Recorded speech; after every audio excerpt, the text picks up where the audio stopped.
Hey, Closet Busters, come on and gather around. It's time once again to kick down those closet doors of life. We're here to escape our BS, explore our fears, and elevate our self-expression. I'm your host, Rick Clemens, bold move expert and coming out coach, and I'm going to take you to the party, the pulpit, the wake, and back to the party of living your life uncloseted. So come on, grab hold of yourself and get ready to step out, step up, and step into living your truth as we explore more stories, tips, and tricks for living your life uncloseted. Now let's get to the show. Hey, bold move makers and closet dwellers. It's time to come out of the closet in a brand new way this week. I'm Rick Clemens, the host of Life Uncloseted. And you know what? I've been doing a lot of contemplating about sometimes why I feel like things aren't going right, or if I get frustrated. And then what I realize, it's all about kindness. And sometimes that kindness piece is so elusive to all of us, especially in today's world where it seems like so much of what's going on, we as humans sometimes can get at each other for no real reason other than we needed to have it our way. And I just got to thinking about this over the weekend of what would happen, especially myself, and I'm totally raising my hand on this one, if I just decide to be kinder, whether it's in my business, in my personal space, with my kids, with my friends, what would happen to all of us if we put kindness into overdrive? But the question becomes, and how do you do this? Well, I just happen to have someone who has written a really cool book. It's just come out. Her name is Jill Lublin, and what I love about this book, The Profit of Kindness, is it begins to take you into a space where you can build trust. You can go into long-lasting relationships and totally go into kindness from a place that's not adversarial. It's actually about stepping into it and totally living and loving your life uncloseted in a way where you can be kind. And I don't think you can live your life uncloseted or make bold moves, and Jill and I will kind of probably go through this a little bit today, if you don't have kindness as part of the equation. And that's why I felt like this is such a beautiful time in our history as humans to start really bringing this forward, because the more kind we are, the better we are to each other, the better we are to the planet, and the better we are for our own selves to have positive impact in the world the way we're meant to be. And with that, I just want to welcome Jill, who's a fellow National Speaker Association speaker, to the Life Uncloseted podcast. So thanks for taking time out of your day, Jill, to join us. And I love this book. I love what you're doing with it. Thank you so much, Rick. I'm delighted to be here. So let's kind of dive right in. You've done a couple of other books. You speak all the time. Why suddenly did the kindness book just kind of come into being for you? I know there's got to be some impetus behind it. Yeah, I think it was just really part of my path for what's next for me in terms of leading more of a kindness movement. The truth about, being a publicity expert, and what I've learned over many years is that kind companies get more great publicity, so that follows suit too, and actually fits with being and having great publicity. Mm-hmm. And I also, an 84-year-old woman said to me one day, who's been a dear friend of mine for more than 20 years, she said, Jill, I appreciate all of your kindness as I'm getting older. I mean, I've taken her to doctor's appointments. I've ran over her house if she falls. I'm just there for her. I'm her friend for more than 20 years. And She said, wouldn't it be nice if more people were kind? In fact, wouldn't it be great if we had a new currency, the currency of kindness? And when someone says something to you and just pop, that in that moment, something popped, and that it is now time to bring kindness into the marketplace, into business, and obviously always our personal relationships. Sure. And just, I wanted to be that messenger. That's awesome. And I do, as I alluded to in the introduction, I think it is so vital right now, because we've become a society and a human race where everything moves at the speed of sound, and we've got everything in our hands these days. And sometimes we can just forget that we're moving so quickly, we don't even remember how to be kind to each other, because the digital currency the kindness can be a like, or any of those things on Facebook or Twitter or whatever it may be. It might just be that little thing, and that's the extent, because we've become so used to, let's just get this done and get on and move on with our lives.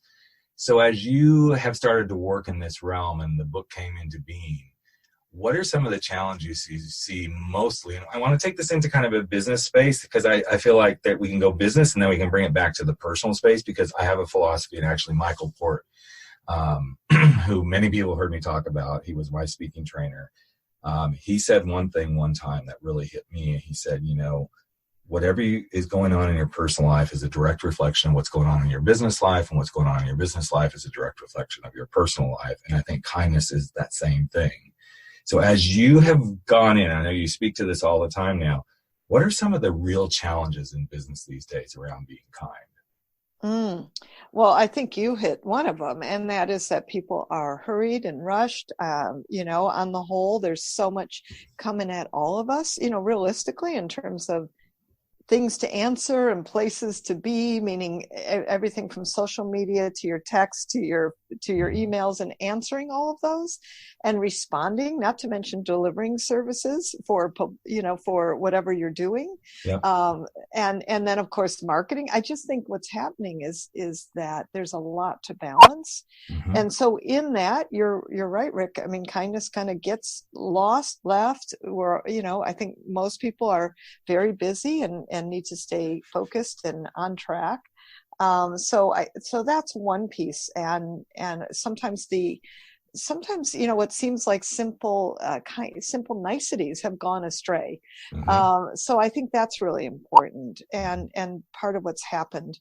I think that the expectation for delivery of speedy response has created a tremendous, also I'll call it, stress on people that has created sometimes unkindness or abruptness. And I mean, I know I'm going fast sometimes and it may seem abrupt to people, and I certainly never mean that. I'm just staying focused, but some people might interpret it as abrupt. You know what I'm saying, right? And I think people go at different speeds. So that's a piece of it. Sure. And customers expect a lot more.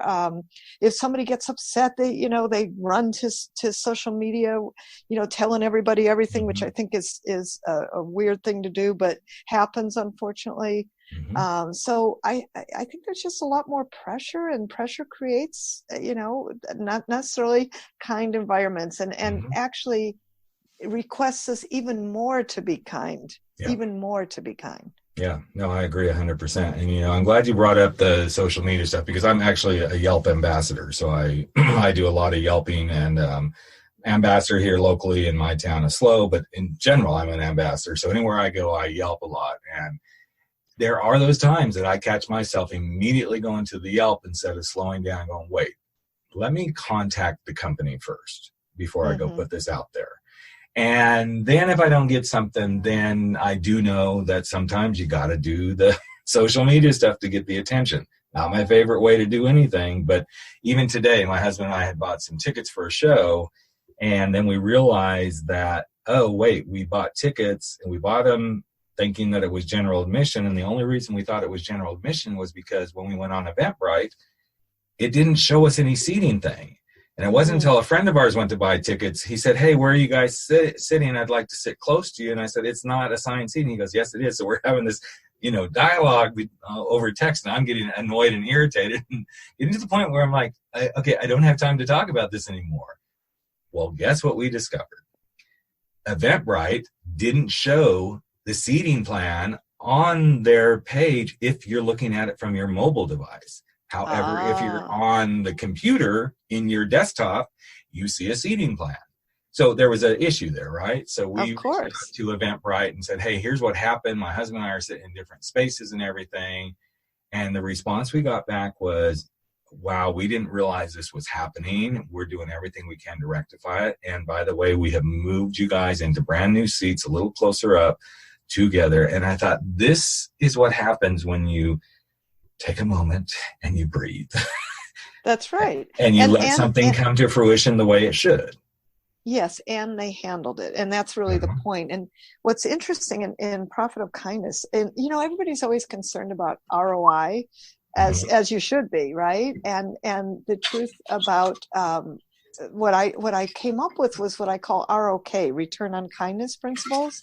And part of what you just told us, the story of generosity is one of the return on kindness principles. Mm-hmm. I have 7 of them that I outline in Profit of Kindness.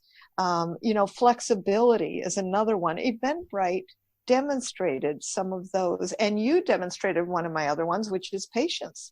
And by being somewhat patient and explaining the situation as opposed to just freaking out or yelping or doing something else, you got a great solution. And everybody, and they found out there was a problem, which of course they didn't know either. Right. So Jill, why don't you run us through all 7 of them? Oh my gosh. So let's, I know you brought up flexibility, patience. What are the others real quick? Generosity, and compassion, and hang on, I got to go look at my notes. Okay. This is always so funny. Gratitude, forgiveness, and positivity.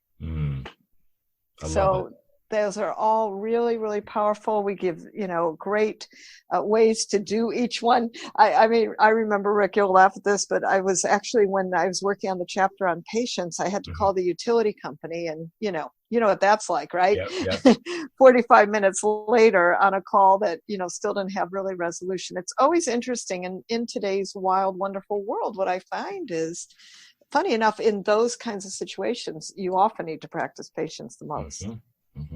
But I also think one of the things, and I think this is what the universe is starting to teach me, because I'm in a place where I wouldn't say I'm impatient, but my patience quota is pretty low a lot of the times. I'm not like, let's get this done. But when I see something that is pretty obvious that I know, okay, this isn't right, that's when I lose my patience. And so I'm getting shown a lot of that. I've been getting shown a lot of that in the last few months. And I actually finally said to myself, Rick, this is being handed to you because this is one of the things you need to learn is patience. And what I've found so fascinating is when I step into a scenario, when I start feeling it happening, and I immediately say, what am I needing to learn here? Patience is one of the first things that comes up for me. And as soon as I say patience in my head, it begins to quell whatever is going on. Because I know this is the space that I'm learning. And so I immediately make it my focus. If it's about being generous, I love these things because each one of these things are different places in my life right now that are showing up. Gratitude for sure. I was talking to a friend of mine over the weekend, and all he was doing was like, I've lost my job. I said, okay, but what do you have to be grateful for? And it was like, suddenly he just stopped because he's been so wound up in all this other stuff. He didn't even think. I said, I'm not trying to push you to you got to be grateful for something, man. But if you took a breath and said, here's one thing I'm grateful for. And of course we were out wine tasting. He goes, well, I'm grateful that you brought me wine tasting today because I needed an outlet. I said, great. So now how do you feel? And it was amazing. His whole demeanor changed for the rest of the afternoon. And he's a great guy. I'm not picking on him, but he's a great guy.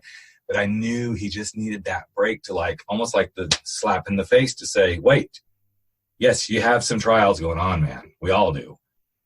But he needed that thing to break him out of it. And it was amazing to watch him go through it. So and right now we can probably find a better job. And listen, it's easy to say we all have those moments, and I think what you did, and to remind him, we need each other to remind, we need our teams to remind us, we need our customers sometimes to remind us, and we need to remind our customers and all that fun stuff, right? So I just think like everything, you got to kind of zoom in for what's needed in that moment. One of the things I'm big on, hopefully your listeners can really get into this one, but I know that people say to practice random acts of kindness, and I say practice conscious acts of kindness, literally one every single day. So if I get to the end of my day and I haven't done something kind, I'll send a text, I'll send an email, I'll send a thank you, an acknowledgement, whatever I can do. It just really make it conscious and do something specific. One a day. That's easy. That's awesome. And what is, this is kind of one of those, being a coach, and I know you work with people too, but I want to kind of drive this home, what you just demonstrated. What does that do for you when you actually practice that conscious act of kindness? It centers me more on kindness. It helps me to be more generous and Mm-hmm. expand myself, even if I don't quote unquote feel like it. Mm-hmm. I'm not saying this is Pollyanna or always No, easy. no, it's not And easy. no, it isn't. And that's the point, right? So Mm-hmm. that continuously we do things that make a difference. Yeah. So for me, that's really what it's about, is that I want to be a demonstration of what I write about. I want to be integral and Mm-hmm. and congruent with what Yeah. I speak of, right? Right. So as you've been starting to take this out and speak and do all this stuff, I'm curious because the business world is an interesting, it's an interesting beast, especially when we start to get to these quote unquote soft kind of skills and soft talk and all this stuff. How are business leaders reacting to this kindness piece? Are they like jumping on board? Are they like pushing back a little bit? Are they like, this is crazy? What are you finding as you're taking this out to the world? Well, and I'm looking and creating more corporate speaking engagements Yeah. with it. What I tell you of those we've already interviewed, Mm-hmm. the good news is they've already got it instituted into their companies and company Mm-hmm. culture. Sure. And look at it. Interestingly enough, Honda ran an ad campaign based on kindness. Mm-hmm. Kleenex has done ad campaigns based on kindness. Yep. Panera Bread has a great story based in kindness that I featured in the book. There's just what I realized, and what as I was talking to these wonderful CEOs, is those who have the kindness principles in place have happier clients and customers. They have more satisfied employees. They tend to make more profits, and actually consistently they made more profits, particularly when they put that piece in. Mm-hmm. And then additionally, they're just more fulfilled people is what I noticed. And I'm talking, small and large companies. Right. So that was something that I noticed that was consistent, is team culture Mm-hmm. and all across the board revenues. Everything was much more positive Yeah. and far increased in Mm-hmm. terms of their fulfillment, I'll call it. Yeah. Yeah. I know my oldest daughter works for an amazing company. And I think I kind of told this story a few months ago, but it's worth repeating that they had a great employee benefit where their office is in Santa Cruz and they have the top floor of a beautiful old vintage building where their office is. And then right below it, there's a coffee shop. There's a deli right next door, well-established businesses that have been there forever. And part of the benefits for the employees was every day they could go to the coffee shop and get any kind of coffee drink they wanted. That was one of the benefits. And then 3 times a week, they could go to the deli and get lunch on the company. Wow. And the company's very employee happiness oriented. I mean, it's how they function. And they came to the employees and said, we're growing so quickly, and managing this benefit is becoming something that we're going to have to hire someone, and we'd rather hire someone to do other stuff to help our company grow than to manage this sort of thing. So we are going to stop that program. However, we know how important your happiness is to you, so we are instituting a 5-week-a-year vacation policy instead. And it was such a beautiful, to me, space of generosity, flexibility. I mean, I'm looking at this list as you were talking. I'm like, okay, I can't help but not tell this story, because almost every piece of what you said is, they could have pushed some people's patience on this, but instead they kind of said, we're going to change something, be patient with this. And then they came back with this, which showed compassion and gratitude for their employees. I don't think forgiveness was in there, but it's all of these things that they really kind of did the checkbox of what you talked about to make sure that they could continue to do what they need to do for their employees. And I think this is the whole point of why you're saying this is important to start bringing in, not only to business culture, but to really pay attention to this as human beings, because it shifts the perspective so quickly. I love that. Yeah, I'll take 5 weeks vacation over coffee and lunch anytime. Yeah, exactly. Me too. So what have you learned about yourself as you put this book together? Because I know when I wrote my book, and as I'm starting to write my other, I always learn something about myself. But I'm curious, what have you learned about yourself in the realm of kindness or other things? Yeah, thank you. One is I had to expand into it, that was positive, meaning, My patience, I'm kind of like you. I like to go fast and focus and all right, do I have to wait on hold? And Right. I always laugh, Rick, you'll probably find this funny, but people go, thank you for your patience, like when you're in an airport or whatever, and you've waited and waited. And part of my brain goes, I didn't say I was patient, Yeah. So it has increased my patience. Mhm. That's been good.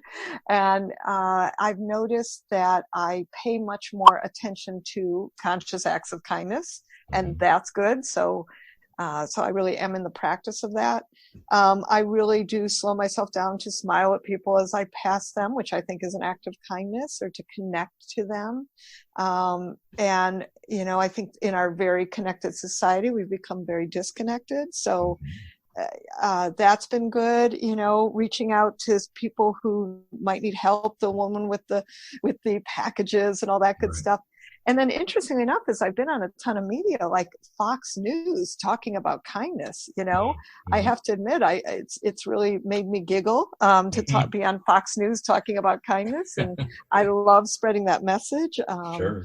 It's been demanding to come up with how is it that kindness can be put into the business marketplace, and Mhm. to really measure for that, which people are actually doing and seeing increases in their profitability. Right. So for me, it's been stretching, which is great, and that's really what life's about, right? Keep Mhm. stretching Yeah. to be who we are and become who we are meant to be. That's amazing. So what is it you would like people, if we were handing out books, we're at one of your events, you're giving out books, selling books, what would you like someone to walk away with most from looking at The Profit of Kindness and reading it? To walk away with, I want them to specifically focus on, in your company, where can you be more kind? And this can be solopreneurs, right? This can Mhm. be, it doesn't matter, but where can you be more kind in your company to your clients? Where can you be more flexible? Like I have in my PR consulting practice, if a client doesn't show up on time for their session, in my contract it says I count their session. But Yeah. if they're sick or they need some flexibility, I of course am flexible. I just Sure. think you need policies in place, Yep. and 80% of the time they work. Yep. So Exactly. yeah, so Exactly. things like that. As you were talking through that, one of the things that actually, as we've been speaking through this whole talk today, one of the things that kept coming back to me is practicing kindness on yourself too. Because Mm. I think if we don't do it on ourselves, we're going to have a really hard time doing it for others. Now, I'm going to caveat that by saying and I'm one of those, I'm an obliger. So I can be really kind to other people, and then I forget how to do this on myself. And that can be like the worst catch-22, because I can be so hard on myself. But what I find interesting, Jill, is when I'm in that space of being really hard on myself, I start doing it to everybody. Mm. And that's when I need the wake-up call, because it's like, Rick, the reason you're being hard on yourself is because you haven't been kind to yourself. And as soon as you start being kind to yourself, then you're going to be kind to others. You're going to quit taking it out on everybody else. It isn't everybody else's fault that XYZ has happened. It's because you have done this. And I think this is one of those spaces where your book and your movement can really help people realize, as they always say, it starts with you first, and then it goes out Beautiful. from there. Yes. Yeah. Yes, yes, and yes. Yes, and, absolutely. and I think So that's really, really the important part. it is the important part. So when you start to work, as you're working through this, what would be the starting place? I know every company is going to be different, but as the person who wants to take this, move it into corporate America or into people's lives, but let's just go back to the business. Where would you start with an organization about bringing kindness in? What does that starting point kind of look like? Um, First thing is ask your employees, Mm-hmm. ask your customers, and I think that's really key. What do they want? Like, your daughter's Mm-hmm. company, Mm-hmm. 5 weeks vacation is a great option versus lunch and coffee. Right. So that would be a great place to start. Mm-hmm. Start with, one of the things funny I talk about in Profit of Kindness is your own self-care, like you're talking about, Rick. It's like, do you need to meditate and breathe more? What Mm-hmm. is your self-care Yep. as a CEO? and as a even a company, working inside of a company as a consultant and coach, what are you doing to take care of yourself? And these are important questions. Mm-hmm. So that's one place I'd really start, is answering some of those questions. Well, I think those questions keeps you from just going off willy-nilly. I mean, any of us who are in business, who have built businesses, I know, and as I'm doing some shifts right now in my business, I have to keep asking the questions. Is this what you want? Does this fit where you'd like to go? Does this help you do the transformation you're looking for? Is this what's going to help your organization? Is this what's going to help you as an individual? Tell me what you need. What are you struggling with? Because I can go off running off willy-nilly and go, yeah, let's do this. Let's create this kindness thing. But if nobody's really interested in it, you're not going to get anywhere you need to go. And I think this is that important space of, I think this is where your PR background truly comes into play in this, because you ask the client in the PR world, because I used to hire people like you, what is it you want? What do you want this book to do? What do you want this film to become? Who's the target audiences you really want to reach? What is the message you want to reach with them? And as you were speaking through this, Jill, I was like, yes, this is where the intersection of your PR work and what you do now come together so beautifully, because you know how to go drive the conversation, and you know how to take people to some place where that kindness just suddenly pops into place. But it doesn't do any good to pop into place if it's not in alignment with what an organization wants. Exactly. Exactly. And, it always starts at the top, and it starts in the culture, and it starts with just one person, like always, right? And I remember being on a Fox News station in Oakland, and I had 3 reporters coming at me like, what can we do for more kindness? And, what we all really said was, what are you doing every day when you walk out your door? Like, just literally taking much more consciousness about your kindness. And I'm not saying we don't lose it sometimes, all of us. Sure. And even then, apologize and take responsibility and be kind once more. Mm-hmm. So as the listeners are listening, part of where this podcast started from was years ago was the Coming Out Lounge, and now it's coming to the space of living life uncloseted and making bold moves, living life on your terms. And all of those catchphrases do require a level of kindness within yourself, but also outwardly as you go through some of these challenges. And I know for many people, if they're going through any kind of transition, the kindness piece may be something that starts to get lost, because it's like, this sucks. If I'm coming out of the closet in my sexuality, it kind of sucks, because now I got to fight against all this stuff. If I'm leaving a marriage that isn't working, if I'm going away from a company I no longer want to work with, we're in these chaotic kind of conflict-driven spaces. So if somebody wanted some guidance or some quick tools to help with this whole kindness movement you're starting, where can they go do an assessment? Where can they get your book? Where can they get the stuff that you have that's available so they could really start to work in this? Where would be a good place for them to go to get some of your stuff, Jill? Thank you. Go to profitofkindness.com /free gift. Okay. Just to start your journey. And also I'll send you over to JillLublin.com, and maybe you can spell that out for us. Sure. Lots of L's. Yeah.